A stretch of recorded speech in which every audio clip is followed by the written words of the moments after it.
성가대 찬양 감사드립니다. 오늘 교회 오시는데 강남에 계신 분들 교회 오시느라고 국제 마라톤이 있어가지고 시간을 아마 많은 허비를 하셨을 게고 또 오시다가 돌아가신 교우들도 있을 터인데 오늘 예배에 참석한 귀한 교우들, 성 밖의 사람들이라고 하는 제목으로 오늘 사순절 세 번째 주일을 맞은 우리들, 우리의 신앙을 돌아보며 큰 은혜와 깨달음과 결심과 결단의 시간이 되시기를 기원합니다. 중세로부터 사순절은 종교절 가운데서 자숙의 기간,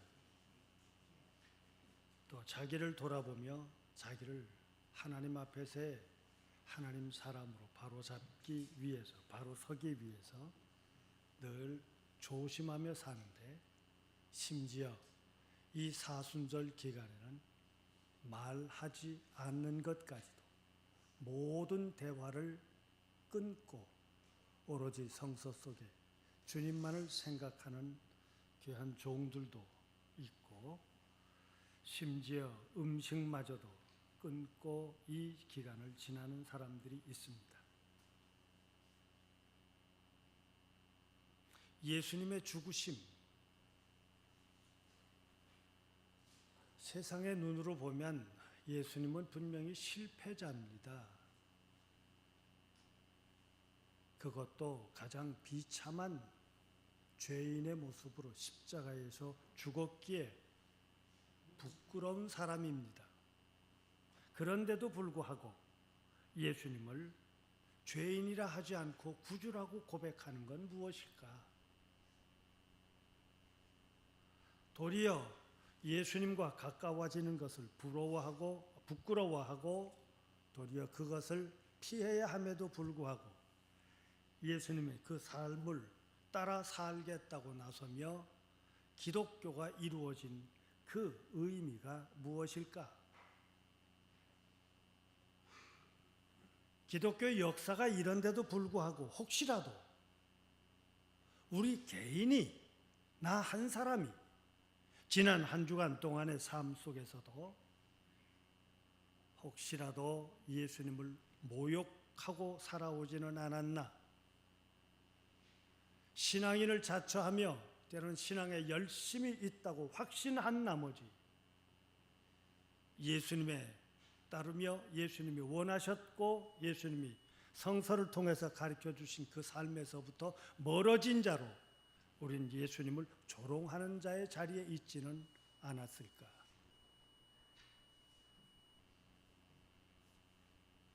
사랑한다고요? 사랑하는 사람이 그렇게도 잊어버리고 살 수 있습니까?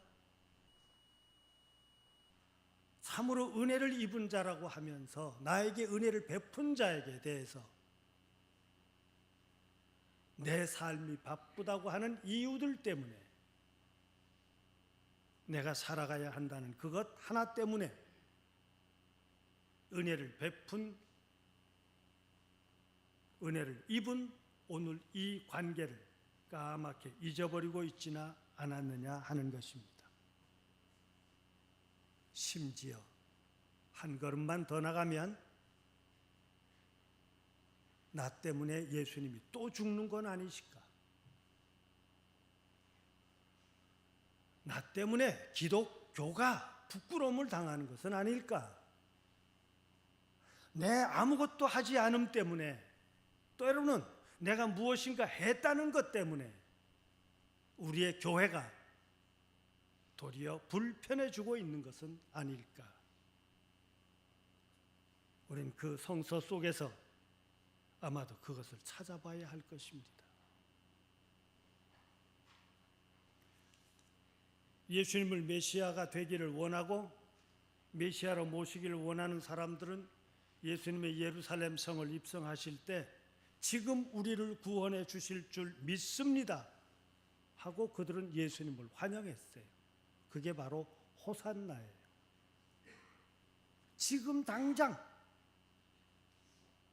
우리의 모든 고난에서부터 해결받을 줄 믿고 그렇게 해 주십시오라고 그렇게 외쳤던 그들이었음에도 불구하고 일주일 후에 예수님은 십자가에 못 박아 죽이고 죽습니다. 그런데 이 죽음의 시작이 성서에서는 묘하게 당시의 교회로부터 시작합니다. 그해 가장 제사장의 어른이었던 안티바스에 의해서 한 밤에 그들이 모여서 서로가 음모를 꾸밉니다. 혹은 야합을 합니다. 어두운 밤 정식 재판도 아님에도 불구하고 그 모든 사람들을 다 끌어모아 그들 가운데서 판결을 이미 정해놓고 시작합니다. 한 사람이 백성을 위해 죽어 이 민족이 망하지 않게 되는 것이 너희에게 유익한 줄을 모르느냐. 이것은 설득이 아니고 강압이었습니다. 유익하다. 종교가 한 사람을 죽여서 유익을 추구한다고요? 이게 맞는 일입니까?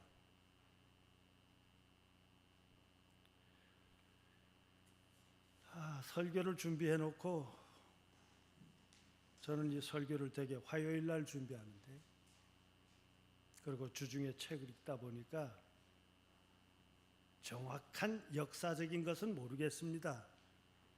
그러나 그 책 중에 중국의 양해왕 시대 맹자와 관계된 이야기가 있길래 인터넷에서 그 관계된 것을 찾아보니까 거기서도 다음과 같이 간단하게 기록되어 있더군요.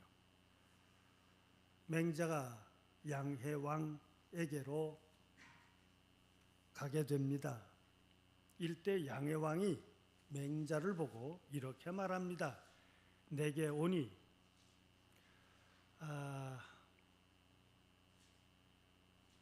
이로운 일이 생기겠군요 하고 인사를 하니까 맹자가 대답을 합니다.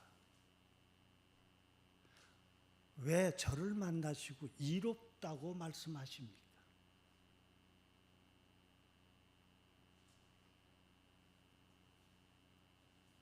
군자는 무언가 일을 할 때 이익을 추구해 가기 위해서 일하면 아무것도 얻지 못하고 그 이익을 위해서 일하면 끝내 재앙과 시련을 당할 수밖에 없습니다. 군자는 모든 일을 할 때 이익을 우선 생각하지 않습니다. 그런데 왜 하필 이익을 말하십니까? 이것을 하필 왈리라고 하는 단어로 표현되어 있습니다. 종교가 유익하다. 이 유익이라고 하는 이름으로 사람을 죽이는 것이 과연 그것이 종교이고 그것이 신앙이겠습니까?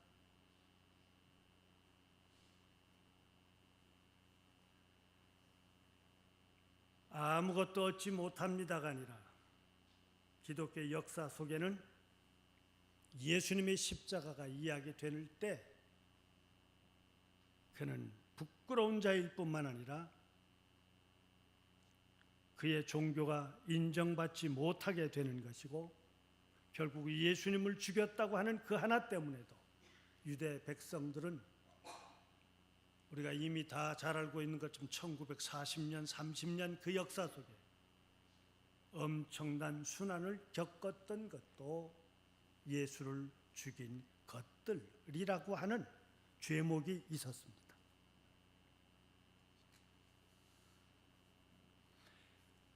그런데 이 시대 오늘 신앙의 후예들은 예수님의 그 죽음에 대해서 무엇이라고 이야기하고 있을까?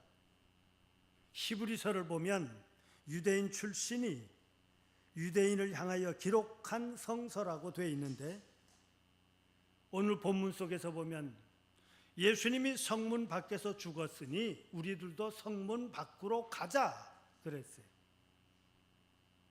문 바깥으로 가자. 우리 교회는 문 안에 있죠. 문 안에 있어요.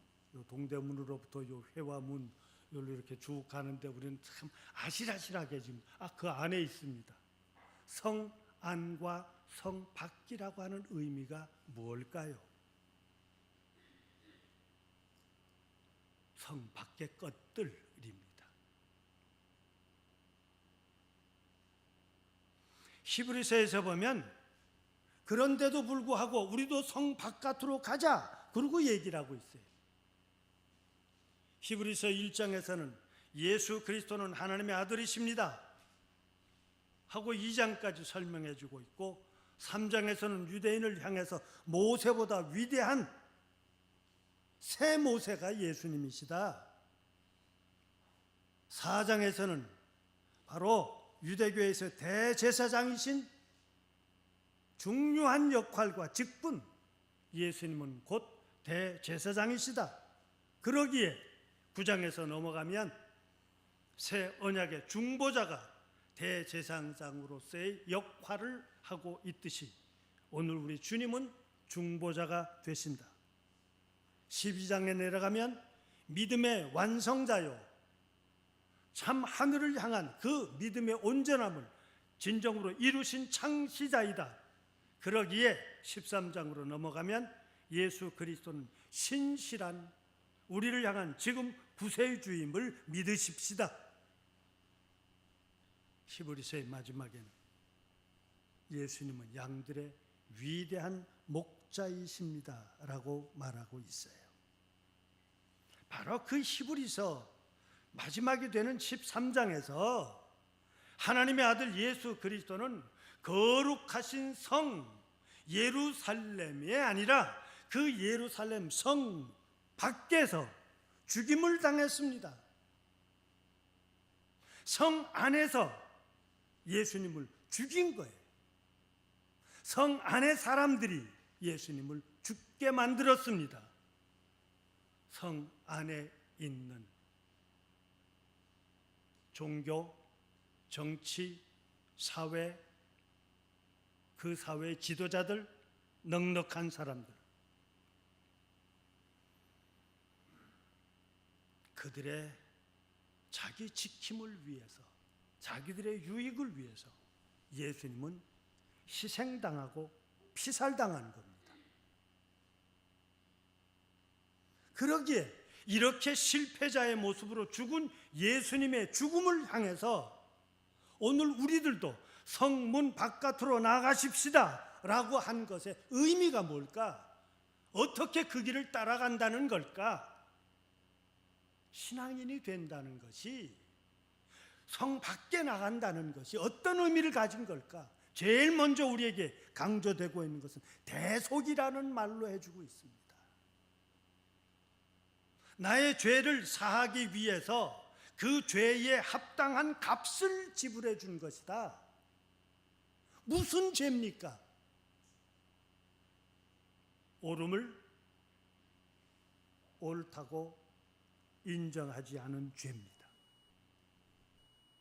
옳은 것을 내 유익을 앞세워서 나한테 득이 된다고, 나 편하자고, 나 즐겁자고, 내 것을 지키자고 옳은 것을 그릇하고 만들어진 그 악에 송두리째 들춰낸 겁니다.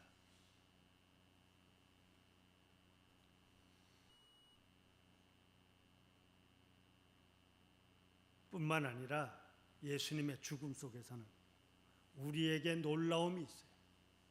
아직도 우리는 어쩌면 중가운데 중심에 서 있는 사람들이 아니라 주변 사람들입니다.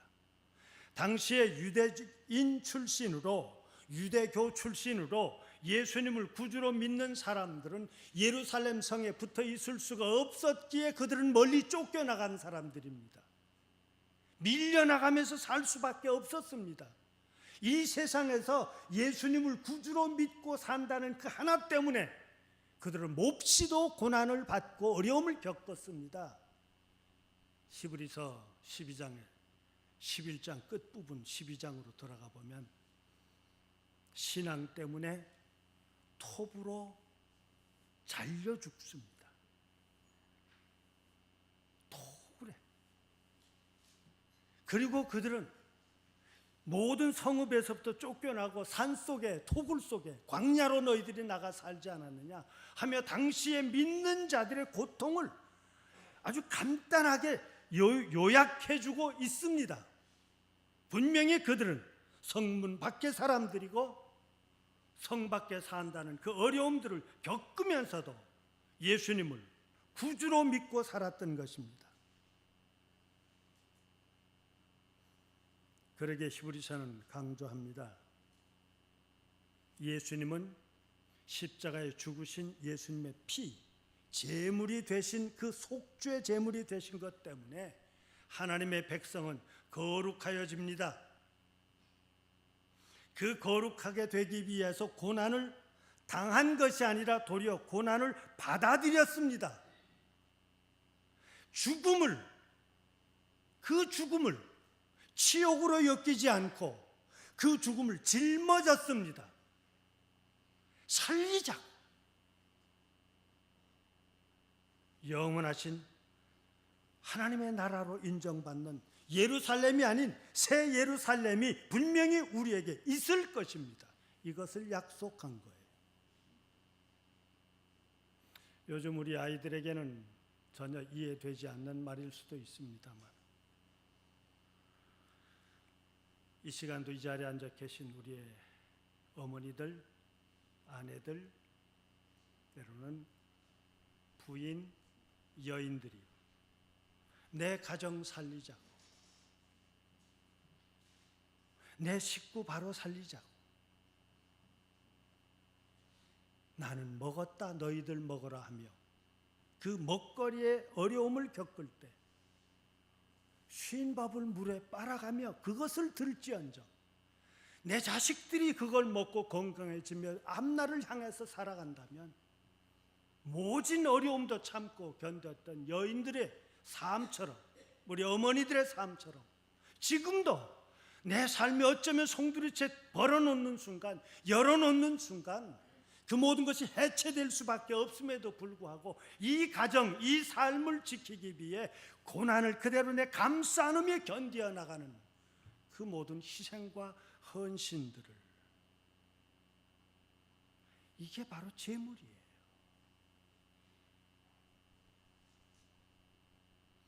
구원신앙이라고 하는 것이 그래서 바뀌어졌습니다. 지금은 어렵지만 내가 이 어려움을 겪으며 내 마음속 깊이에 꿈꾸고 있는 내 모습은 이렇지 않아요. 거기엔 하나님을 향해서 바로 가는 길이었고 거기서는 하나님을 향한 바로 사는 길이었고 지금은 고통스러울지만 지금 끌어안고 키우고 있는, 기다리고 있는 그 꿈은 거룩하고 편안하고 모자람이 없고 우리 모두가 자유로운 하늘로부터 인정받는 그 세상이 될 것을 생각하며 사는 꿈의 사람들이에요. 이 꿈은 허황된 것이 아니라 그것이 바로 고난이요, 슬픔이요, 죽음이요, 따돌림이요, 버림이었다고 하는 겁니다. 그러기에 신약성경에서부터 새 예루살렘이라고 하는 표현들이 있지 않습니까? 지금 이 예루살렘은 아니에요. 이 예루살렘의 성 밖입니다. 예루살렘에서 이루어지는 모든 예배 의식, 그것은 잘 짜여졌을런지 몰라도 그 잘 짜여진 예배 의식이 중요한 것이 아니라 예배 의식을 다 드린 뒤 우리 각자가 살아가고 있는 내 생활 속에서 어떻게 그 말씀대로 살아 순종하더냐 하는 것이 성문 밖에 고난을 겪으면서도 믿음을 지킨 사람들만이 아는 말씀이요 가르침입니다. 인간이 꾸며놓은 화려한, 그러면서도 그것이 하나님의 뜻을 그르친 것이 아니라, 비록 온전한 모습은 못 돼도 그 의식이 불편할지라도 오늘 나를 향한 하나님의 뜻이 무엇일까를 생각하며 지금 고난의 한 가운데서도 하늘의 뜻을 위해서 살아가는 자, 그들만이 진정한 성 밖의 사람들입니다. 이 시간 어쩌면 창현의 식구들은 바로 거기에 속하지 않을까요? 저는 남들이 볼 수 없는, 남들이 채 깨닫지 못하는, 어쩌면 나만이 하늘을 향해서 걸어가는 그 강한 믿음 속에 오늘 우리의 삶이 실천되어지기를 바랍니다. 예수님의 죽으심이라고 하는 것은 결국은 겉으로 화려하게 거룩하게 꾸며진 것이 아니라 그렇게 꾸며진 거짓들의 결과입니다. 그러나 그 죽음이 오늘 우리에게 구주로서 경배하며 그 삶을 우리는 따라가고 있는 것은 남들이 보기엔 부끄러운 자의 모습이었을런지 몰라도 그것이 하늘을 향한 참 사람임을 기억하며 오늘 우리는 구주로 고백하고 있습니다. 사순절은 고난의 기간이 아니라 그런 의미에서 깨끗해지는 날들입니다. 하늘의 진정한 축복과 하나님의 돌보심이 어떤 것임을 아는 자들만이 이 사순절을 바로 지킬 수가 있을 것입니다. 예수님의 삶이 어떠했음을 분명히 깨닫는 사람만이 오늘 우리의 사순절 기간에 내 삶을 온전히 이루어 나갈 것입니다. 오늘 이사야서 19장의 이야기를 한번 보십시오. 놀라운 것입니다. 당시의 유대인들에게는, 믿음의 조상들에게는 늘 애굽은 부러운 풍요한 나라였고 아수르는 무력으로 강한 나라였습니다. 그래서 그들은 언제든지 이스라엘 백성들은 부러운 대상이었고 두려운 대상이었음에도 불구하고 이 국제적인 팽팽한 긴장 속에서도 그들은 대결 구조가 이루어졌음에도 불구하고 예언자는 보았습니다. 끝내 애굽이 아수르에게 오고 아수르가 애굽을 드나들 것이고 화친하게 될 것이다. 그런데 그들이 지금은 우리가 약자이지만, 지금은 그들에게 짓눌려 살지만 우리가 믿는 하나님 앞에 그들이 다 경배하는 날이 올 것이다. 지금은 아니지만 이사야는 이렇게 말합니다. 애굽도 아수르도 다 하나님의 백성이요, 다 하늘을 위해 일하는 사람들이기에 지금은 우리가 약자일런지 모르겠다.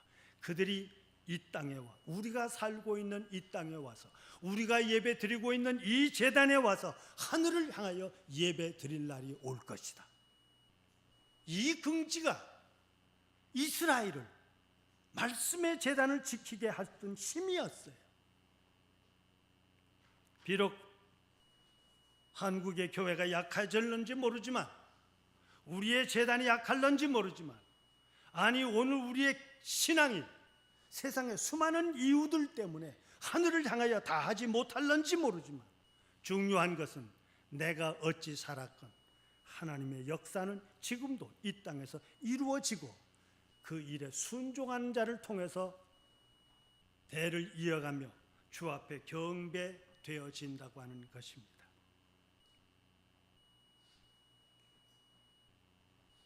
찬송으로 하나님께 예배드립시다. 예수님은 내 구주이심을, 혹은 예수님의 이름을 증언하며 고백하며 삽시다. 선하게 삽시다. 그러게 우리는 서로 나누며 삽시다.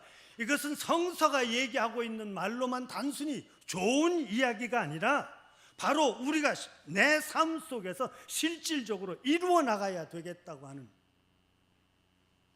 하늘 사람의 독특한 특징들을 이야기해 주고 있습니다. 헌데 오늘 우리의 시대는 지금 어떻습니까?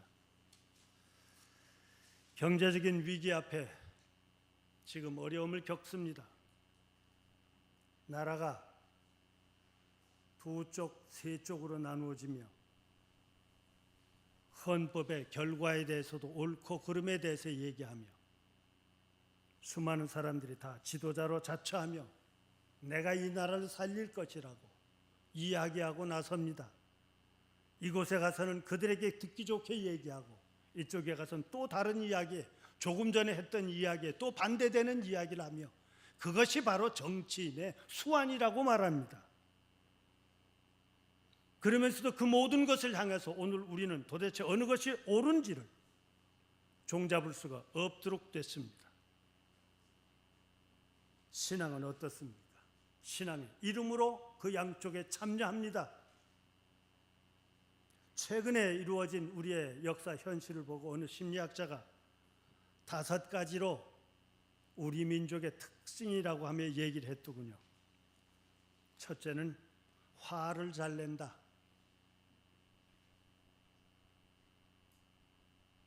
두 번째는 거칠어졌다. 참 요즘 전 하나 서울 사투리 아세요? 요즘 서울 사투리 들어볼 수가 없습니다. 제가 어렸을 때만 해도 서울 사람들의 독특한 톤이 있었고 독특한 표현이 있어요. 그 중에 하나 잊어지지 않는 것은 이런 얘기입니다. 아버지 진지 잡수세요. 이게 표준어죠. 그런데 서울은 그렇게 표현 안 하고 진지 잡수서요. 세요가 아니고 서요. 훨씬 더 서울 사투리가 부드럽습니다. 하서요. 그런데 요즘 말들은 짧고 줄여지고 표현이 강하고 거칠어졌어요. 세 번째, 조급해졌다는 겁니다. 좀 기다려 보면 되는데 당장 내가 원하는 대로 되지 않은 거죠. 그러자니 행동할 수밖에요. 그러자니까 때려 부셔야 돼. 흔들어야 돼. 네 번째, 믿지 않으려고 한대. 어느 것도 믿을 수가 없는 거죠. 가짜가 진짜 같고 진짜가 가짜 같아서 요즘 세계가 다 가짜 뉴스 때문에 흔들리듯이 뭐라 카드라 아주 확실하지 않은 일들 때문에 우리가 믿음이 없어졌고, 다섯 번째, 양극화가 돼 있다 하는 거예요. 나하고 같지 않으면 다 적이에요.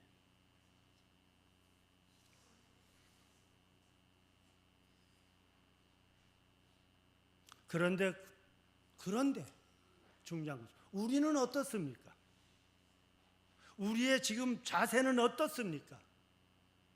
혹시 그 속에 들어가 중요한 역할을 담당하고 싶은 것은 아닙니까? 혹시라도 사회가 이렇게 움직이고 있는 것에서 우리는 밖에 있는 사람들은 아닙니까? 분명히 히브리서 기자는 우리들도 성 밖에 나가십시다. 성 밖에 사람들이라고 하는 이것으로 분명히 약자임에도 불구하고, 밀려난 자임에도 불구하고 지금 다 이루지 못한 안타까움을 가진 자로 없기 때문에, 알지만 그것이 내 손에 잡혀지지 않은 것 때문에, 현실 속에 이루어지지 않은 것 때문에 안타까워할는지 모르지만, 그러나 그 누구도 빼앗아갈 수 없는 우리에겐 하나님을 향한, 하나님만이 이루실 귀한 역사임을 기억하고 사는 믿음을 지킨 사람들입니다. 거짓에 의해서 더럽혀지고, 거짓에 의해서 왜곡되고, 거짓에 의해서 오름이 유익한 것 때문에 사람의 생명까지도 빼앗는 그 사회 속에서도 생명을 빼앗길지언정 그 유혹 그리고 새롭게 변질된 그 모든 가르침과 그 주장 앞에서도 흔들리지 않고 오늘 우리는 하늘을 향하여 삽니다. 하늘을 향하여 걸어가는 길이 이 길이라면 성문 밖에라도 우리는 가겠습니다. 당대에 이 고백을 한 신앙인들은 강한 사람들입니다. 그러기에 십자가는 실패가 아닙니다. 십자가에서 들추어내진 십자가를 향한 우리 모든 사람들이 너와 나의 삶, 이 시간에 오늘 우리의 예배를 향한 드리고 있는 너와 나의 심령이 어떤지 그 뜻 속에서 하늘을 향하여 가는 자로서의 결단이 필요한 것이었습니다.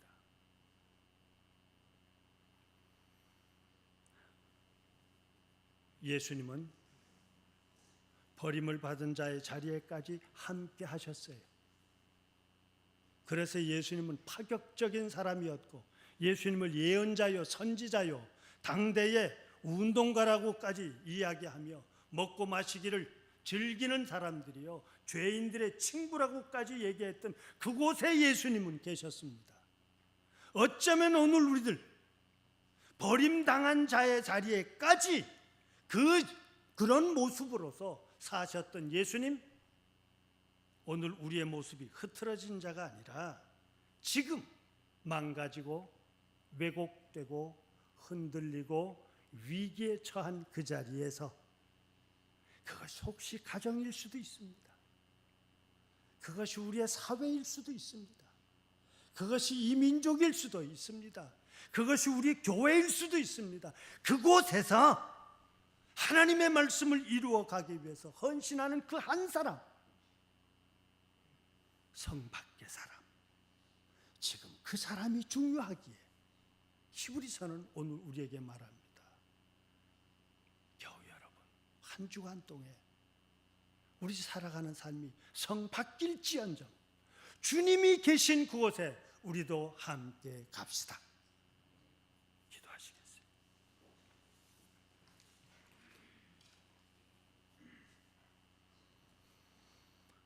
유익함을 찾는 세상, 사람을 만나기보다 저 사람을 통해서 나는 어떤 유익을 얻을까? 이것이 종교가 될 때, 이것이 거룩함이 될 때 얼마나 무서운 결과를 이루는지를 주님의 십자가에서 보았습니다. 설령 그 거짓과 종교와 사회로부터 죄인이라는 낙인을 찍으면서도 하늘을 향한 참된 사람의 모습을 지켜나갔기에, 말씀을 지켰기에, 믿는 자의 모습을 지켰기에, 버림받은 자와 하나가 되었기에 오늘 우리에게도, 부끄러운 나에게도, 아직도 모자라는 나에게도 주님과 함께 하늘을 향해 갈 수 있다고 하는, 문 밖에 사람들이 되겠다고 자처하는 모습을 히브리서는 오늘 우리에게 이야기해 주고 있습니다.